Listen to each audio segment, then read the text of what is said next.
Hi, everybody. Thanks for listening today. We're going to tell you our origin story and how we got into buying and managing mobile home parks. And building a team. Management. We have a management company now, and now we're really pivoting and expanding the syndication or Comfort Capital, which is more that investor interface. Jen and I were brought up in a really close-knit family that we enjoyed doing a lot of things together, and we were always really close.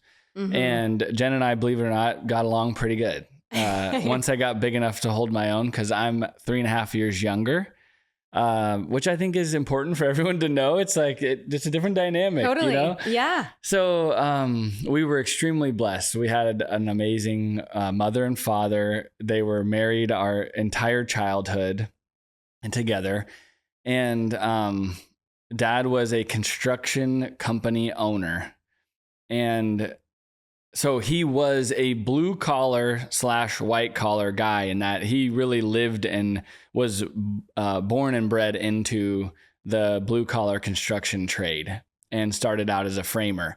And so it paints the right picture of like who Dad was, you know, like there's a baseline on who Dad was. And we grew up kind of in a household that was always around, you know, multifamily apartments, real estate. Our mom early on had a real estate license. And so it was just, Blake and I were always just kind of around the real estate industry. So we had a passion for it early on. And that's just what we knew from growing up with mom and dad, both having real estate kind of experience. But our dad, you know, especially with the construction side, and then in the later years, moving to development, we just had a lot of exposure. I mean, I remember walking on construction job sites when I was like, 8, 10 years old, like, my dad's telling me what this 2x4 was and what this ditch was dug for to put infrastructure piping in the ground. And, it was fun. I learned a lot, but those are vivid memories of my childhood walking job sites with him. So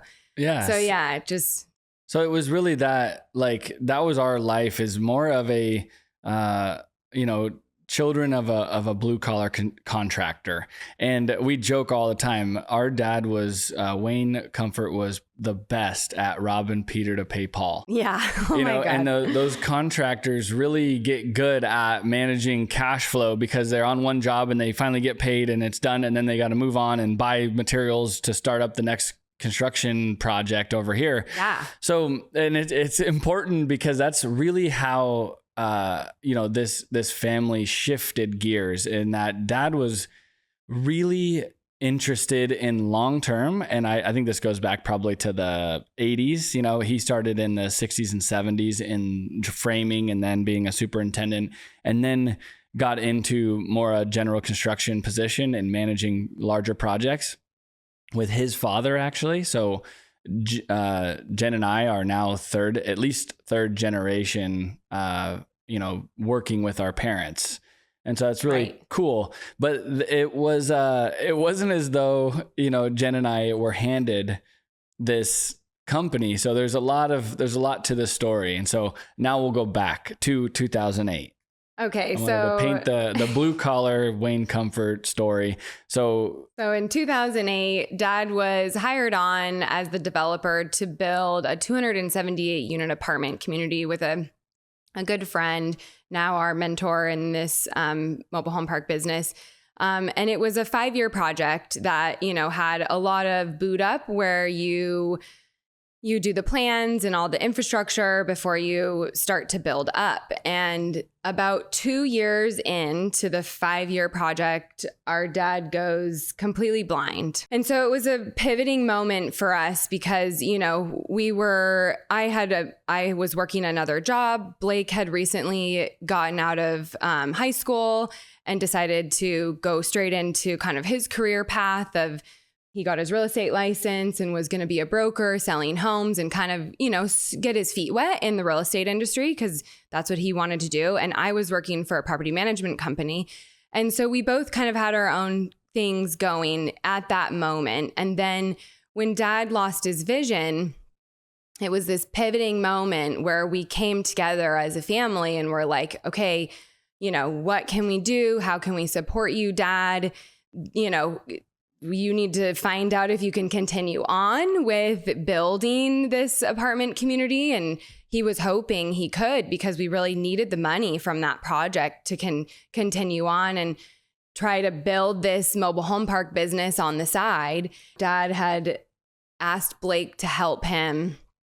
And, you know, I'll let you kind of take it from there and tell the story. But you did. You helped him kind of get through. And so, yeah, and that was a great version of the story, and that's Jen's version of the story. And it's the same, but basically we were young. I was 18, 19, 20, kind of in this era. She was 23. So, you know, 22, 23, 24. And so she was kind of living her own life outside of the house, graduated college, and I was still in the house with the family dynamic. And so it was just a little bit different from her point of view to mine. The big change and the kickoff was Wayne was extremely tired of being a contractor and basically told both of us, hey, I am done with construction and beating my head on the brick wall, you know, for fees and for construction contractor fees, running the job. Everything was so fee based and then you pay a ton in taxes. So it was really like this push of 2006 and 2007, the construction industry tanked in the GFC, the Great Financial Crisis.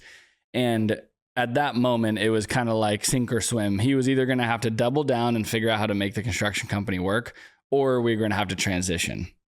And so that was really the fun part as a kid for me, was I got to saddle up with Dad and go to all these seminars. So and watch that happen. And you really were there. Experience it. You just were coming in from Long Beach and your college and like your whole university life. And you were kind of cycling in to a seminar here and there. But I was a kid basically brought up in this seminar world of going to and reading books like, Rich Dad, Poor Dad, Robert Kiyosaki, like all of those types of books, Think and Grow Rich. Which is a great book. Everybody should read that book. And it was like the big family shift and even just in the core beliefs around how do you provide value and make money. And so, it's funny to look back on because we were so focused on how to get out of the rat race. And that was such like a cool growth moment for Dad and I. But what was really interesting and fun about our story now in hindsight, basically I've been buying trailer parks for 15 years, since I was 18, 19 years old. Mm-hmm. So Dad and I went to these seminars, and the mobile home park recipe, the asset class, being a sub niche within multifamily real estate, that was the moment where the light bulb went off, and Dad and I and Jen are sitting there and we're like, we think we could do this. This would be cool. We could, the three of us, build a team that would work on our strengths, but also not need to hire a big team out the gate, just because that was really scary to us in those moments. When we didn't have the money to do it. We had zero money. Yeah. In fact, we borrowed, $26,000 from my grandma. Yeah. To go to the seminar. My dad's mom. Yeah. Evelyn Comfort. And I'll never forget how willing she was to do that, which is just kind of a cool family note. Yeah. Knowing that Dad was going to use it and pay her back, it was very clear to her. It was no big deal, but we literally paid a lot of money. I say that now, I'm like, geez, that was a lot of money. Well, back then it was too. I mean, it's still a lot of money today, but back then it really was. To learn and go through this mobile home park 101, how to syndicate, which means raise money with investors, how to structure a deal, but then most importantly, how do you manage the mobile home park? Right. How do you collect rents? What are these leases? What happens if they don't pay? What's eviction? We didn't know anything. So we were completely green, the three of us. Yeah. Dad had some insights from construction and some major projects and things he had done, but it was a fun era of we're all in this together, and we all are equipped with different, strengths and gifts. And so it it really is a fond memory now, looking back and having fun where we're all in the trenches together. Yeah. And we're all using our skill sets and our gifts in different ways. Jennifer's running the management, the rent collection. I did it for a couple of years. I was absolutely horrible. Salesmen are the easiest to sell, and I'm more of a salesman function.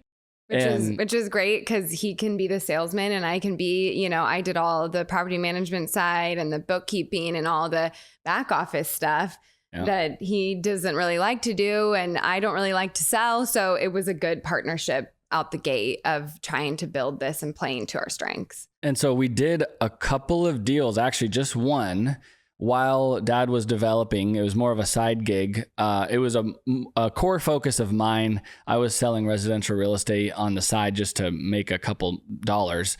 But my sole focus from the time we were in the main seminar where we found out about the manufactured housing industry and mobile home parks as an option was that, all right, here I am, I'm 18 years old. And if I'm going to commit to this cash flow life, you know, of pursuing passive income and growing a business that is in this moment from our family's dynamic and perspective, the way to exit the rat race, I figured, to heck with it, I'll focus on it from right now versus focusing on anything else, because it seemed like it's going to take time.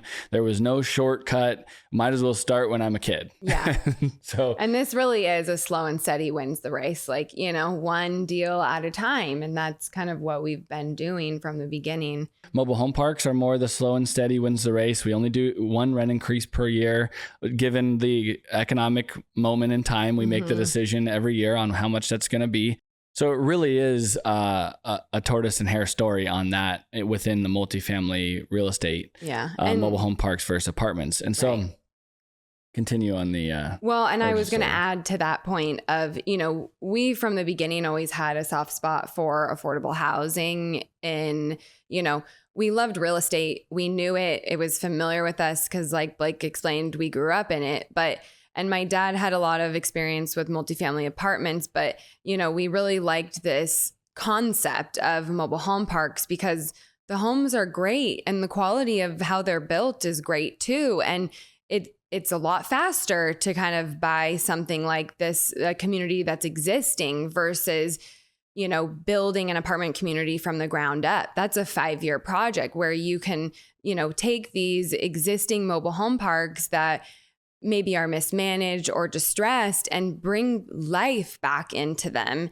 And that was something that I think from an early on, we felt very passionate about, that, you know, everybody needs a place to live and a roof over their head. And it was just important to us to grab hold of these communities that maybe weren't in the best shape or are, you know, those are great communities too, but then maintain that and create this really fun, safe, family-oriented, you know, living environment for somebody to be. And, you know, breathe new life vibrant energy into these old communities, old trailer parks. You know, it's like the stigma. So where we're going to push that back and really become the future of a really high quality, vibrant community within these mobile home parks. And so that's really our goal now.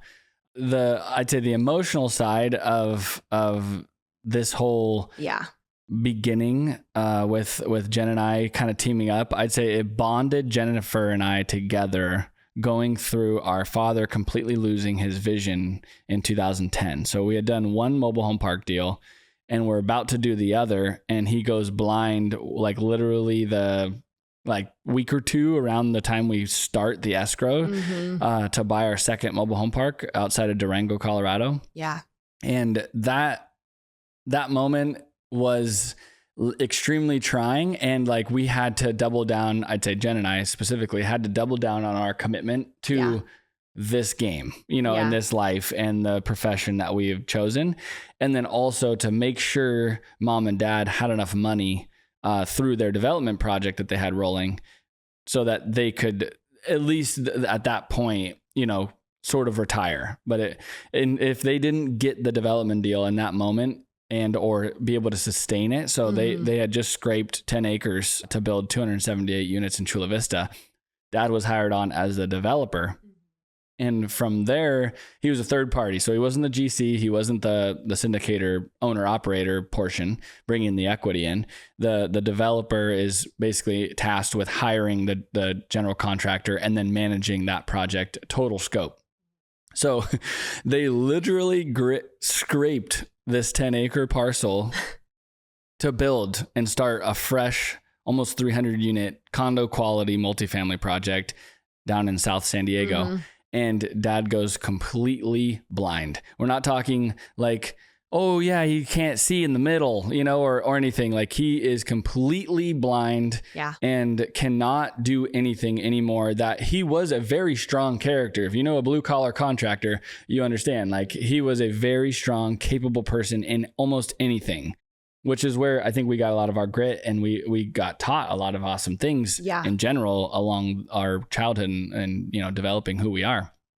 So he goes completely blind. And that was like when I tapped Jennifer in, I'm like, I need your help or I'm going to lose it, and well, it was too much because dad had asked you to help him, needed the help. He got the opportunity to stay on if he had you and another friend of his help. And so there wasn't enough bandwidth there for them to be managing the one mobile home park that we had. And then we had the second one in escrow. And I'm making calls, raising money to try to fund that one, to buy it, in addition to collect rent checks and figure out, what are we doing? How does this function and work?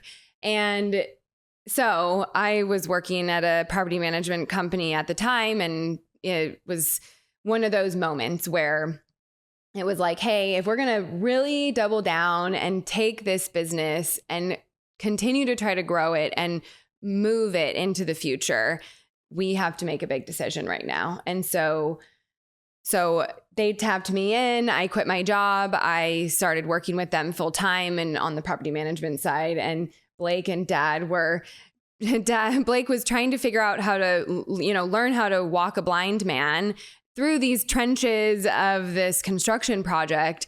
And, it, in the end, it all went very, very good. And yeah, for me, like, and this isn't just an interesting moment in time for me as a young man. It was the time where I feel like every boy wants to be called up at some point.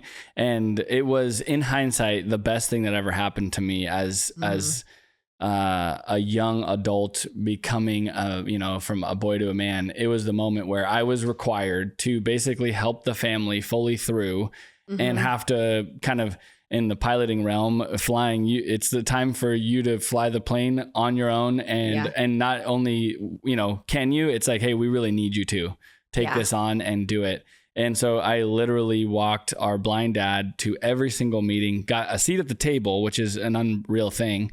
I'm 20 at this point. I'm 20 years old, and the real challenging year, it was probably, I was 19 or 20. And I'm learning a ton of stuff about development. I didn't really know. I was focused on putting deals together on the mobile home park side.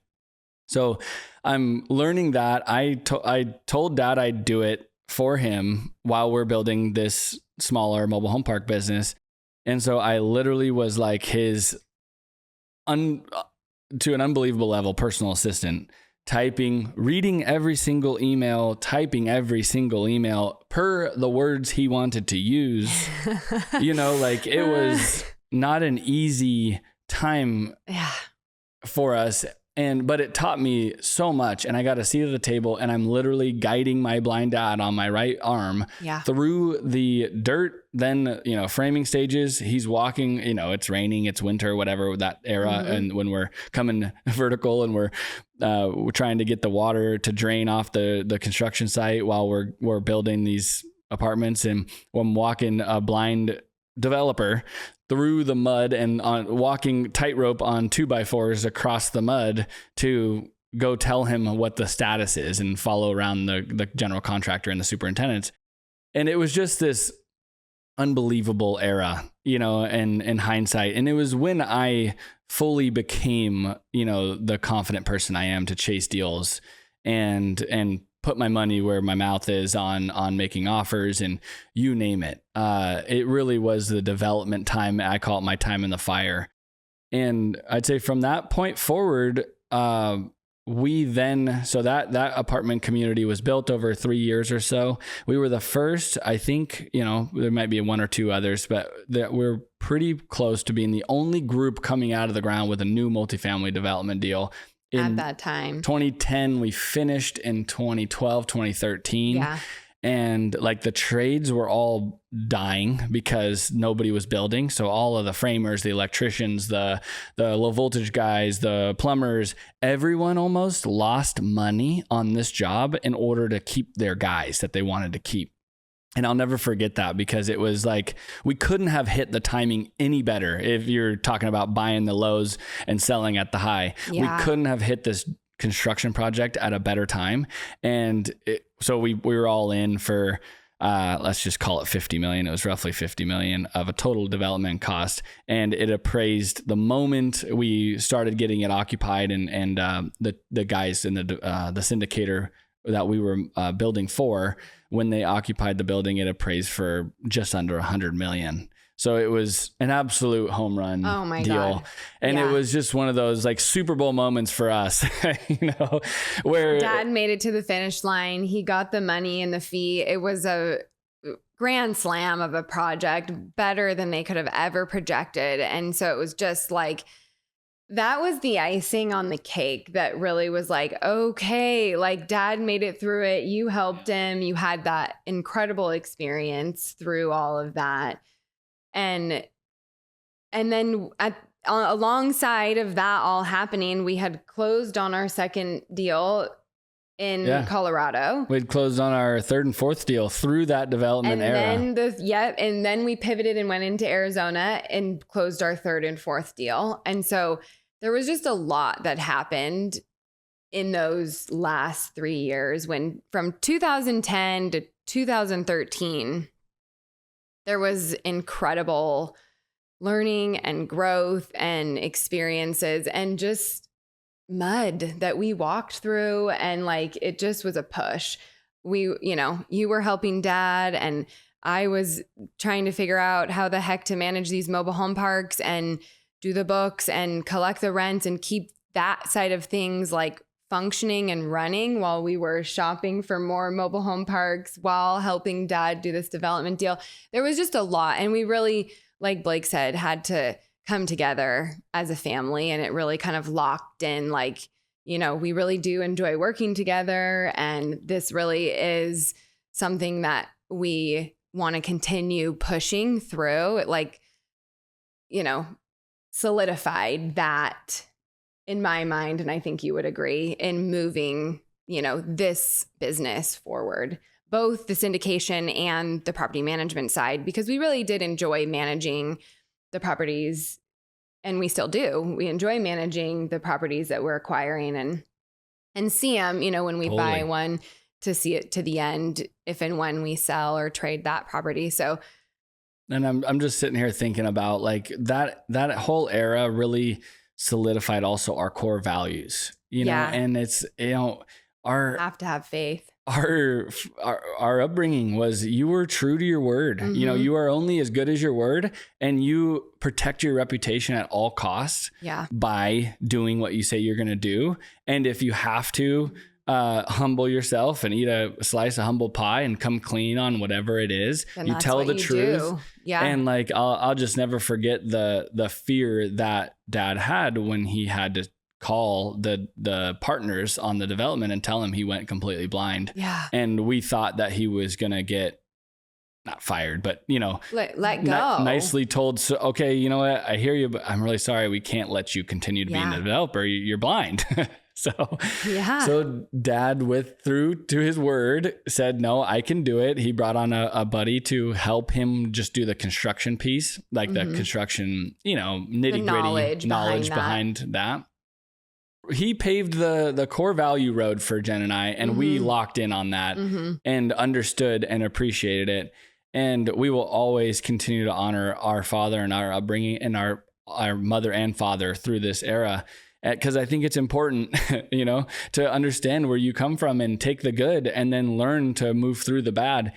And now, what we're after is doing this in the communities and building a team that understands who we are and the core of, we are true to our word. We're always going to make things right. We're going to build our brand and our life on a good reputation and people that are not full of it. And, frankly, no BS. And we come through and do what we say we're going to do. And, it's on a handshake, and you do what you say you're going to do. And, we joke around the office when we were converting a big mobile home park of 37 septic tanks that were failing to sewer. Dad got frustrated through that. And he really, in the end, in the last 10 plus years, we lost Dad in 2022 to a massive heart attack. And so it's almost been 3 years now. So going into 2025 right now. And, the last 10 to 12 years, Dad was really like our advisor and our reputational leverage because of who he was. Everyone always respected Dad. Yeah. And so we plan to keep that, and continue forward and always work to maintain a really good handshake reputation. Anyways, he was helping Tide, our COO, to manage this big construction project for us, for the mobile home park realm, 37 failing septics and how to get rid of them and destroy them properly per code and all this. Then put the sewer in the ground and connect to city sewer. And there was some hesitation or some question, and he's blind, and he goes, "You know what? If I have to, I'll put this effing sewer in myself." And it's like, that was the level of commitment. And he was not lying. He would have. He would have. He totally would have. He was just and we would have with him, totally. And we would have rented the freaking tractor and dug the hole. Like totally. It's like, that is the level of commitment that we have. Failure's not an option. No. Whether or not we make exactly how much money we think on a given project and all that, who knows? Totally. The market's going to move, but we are going to do what we say we're going to do with 100% commitment. And if we fail, we're going to pivot and try something else, and we learned that totally from Dad. He was a fighter. He figured it out. And so that is ingrained in us. And when we sit here and we look back, like, at the time, it was totally unfortunate when Dad lost his vision, and we had to work through that.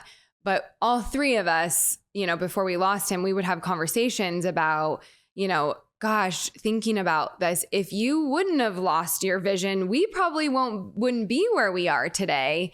And it really forced us to both step up and want this company to work.